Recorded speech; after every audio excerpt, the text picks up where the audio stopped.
Shalom, back with part 5, prophecy, Russia and the Ukraine crisis. All right, now let me show you again what has to take place before the destruction of America, and basically, as people are calling, the end of the world. Well, it's not the end of the world either, people. It's the end of Esau's rulership, the end of Esau, Edom, the white man's rulership, the end of the Edomite beast system. And no, Russia is not going to rule next, or China. All right, it's the everlasting kingdom of Yahushua that comes next. I already people read to you. All right, there ain't no 9th or 10th head to the Edomite beast system. Okay, which is again NATO, the EU, and America. Babylon the Great represents the last leg and extension of the revived Roman Empire, and that's it. After that comes the kingdom. There's no more captivity for the Negro, Latinos, and Native Americans. All right, this is it. All right, so let's get into this. Revelation 3 and 10 to show you that these things have to happen before the destruction. All right, this has to take place. Because thou hast kept the word of my patience, I will also keep thee from the hour of temptation. What is that hour of temptation? Give me a minute. All right, we'll pick it up here, Revelations 13 and 12, to get into what is that temptation that's going to take place, all right, on the earth, all right? That's going to affect everyone globally, all right? First, this will give you a little bit of description of who's behind it, and then we're going to get right into that, what that is, that temptation. And he exercises all the power of the first beast. The first beast is talking about the Roman Empire, the dragon, okay? The ancient Roman Empire, right, which would be the fourth and last beast, right? And again, America, Washington, D.C. area, all that. If you people don't know, it was also known as Little Rome. All right, that's a little history that's been covered up. Okay, it was known as Little Rome on the Tavir. Yeah, after the Roman Empire. You see all the Roman columns. You see that in your courthouses, all that. All right, wake the hell up, people. All right. He exercises all the power of the first beast and causes the earth and them that dwell therein to worship the first beast. That's what you've been doing, worshiping the Roman Empire, the revived Roman Empire, okay? That's what you've been doing, all right? In the halls of Congress, you have the fascists on both sides, all right? I mean, this stuff is everywhere, people, okay? All right? Let's continue here. All right. So, causes the earth and them that dwell therein to worship the first beast, whose deadly wound was healed. You see that? The Roman Empire. All right. When was that healed? Well, by the time Columbus came here in 1492, that wound was pretty much completely healed. Okay? You understand? You get the point, people? All right? They came back into power during the Renaissance, around mid-1300s, 1350s, all right? And definitely by 1453, when Pope Nicholas V, sanctioned the document of discovery, all right? That meant that, Aboriginal, natives, and indigenous people were not allowed to own any lands. Okay? Get that? Yeah. And that wasn't even put into law until modern day here, America, Babylon, the Great people. So they just did everything, and they did it by force. That was never put into any kind of law. All right? They just acted upon it. All right. And he doeth great wonders, so that he maketh fire come down out of heaven on the earth in the sight of men. That's their military. All right? Bombs. Okay, B-52 bombers, modern day, it's drone bombing, all right?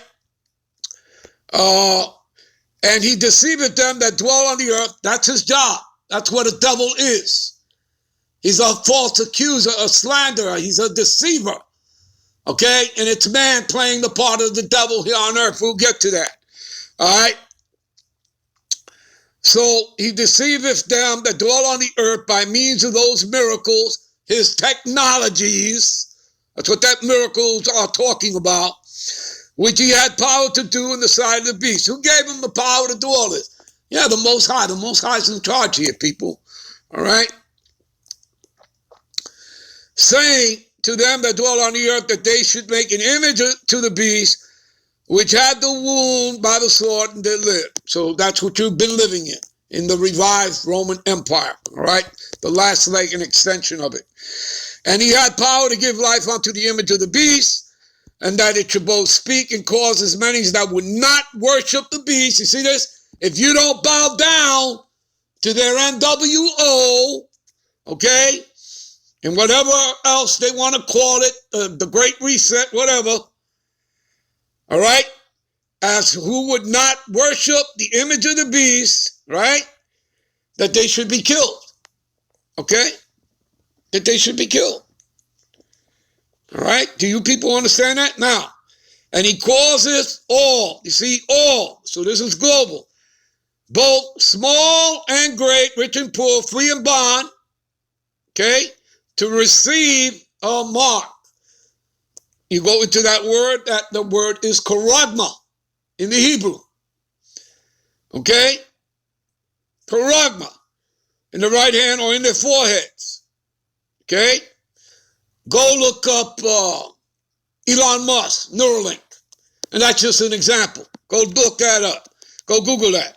And that no man might buy or sell, say he who had the mark, the charagma, or the name of the beast, or the number of his name, of the banking family. So whichever banking family, you know, because they'll have a number. It's a number system.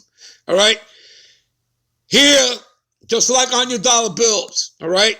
Here is wisdom. Let him that have understanding count the number of the beast and the number of a man. See, a man, all right? And his number is 603 all right? 666. Chi-Phi stigma, all right? Give me a minute. All right, let's look up the word mark. See, it says charagma here. All right, you see what it says here? All right. See what it says here? Of the mark stamped on the forehead or right hand as a badge of followers of the anti-Messiah. You see that? You understand that? See? A mark branded upon horses. You see that? A thing carved, sculptured, graven work. See? And it's idolatry, people. See? Idolatrous images. All right? The Lord's going to destroy your ass as you do that. All right? And you can read about that. What is that? Revelations 14 and 10. All right? And that fire and brimstone is talking about that thermonuclear fire from the ICBMs. Let me take you to something else. Galatians 6 and 17. To further understand Chi-Psi stigma. Give me a minute. All right. You see it right here? Stigma. All right. Chi-Psi stigma marks. Okay. Let's go to that. Click on that. All right.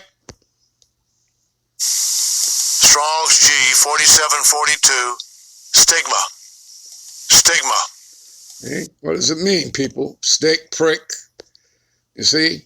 A marked, right? Pricked or branded upon the body, right?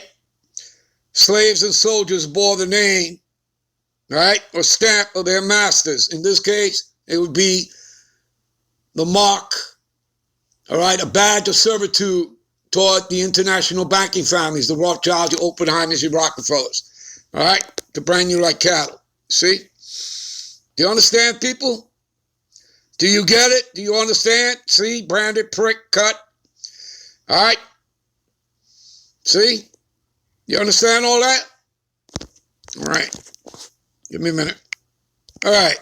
So now you people know what the temptation is. Right? The charagma, right? Because thou hast kept the word of my patience, I will also keep thee from the hour of temptation. That hour of temptation, meaning the charagma, which shall come upon all the world. See, to try, which means to test, them that dwell on the earth. Now, let's prove to you what kind of test this is and whose test this really is. This is a test from the Most High, people, if you don't know that. But temptation here is going to prove it. I'm going to go to the word temptation to show you what kind of test this is. All right?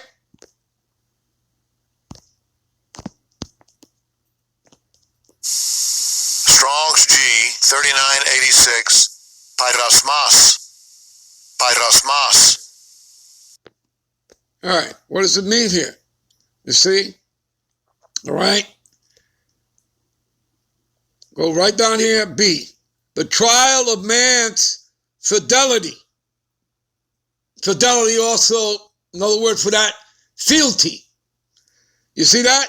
The trial demands fidelity, fealty, integrity, virtue, constancy. You see?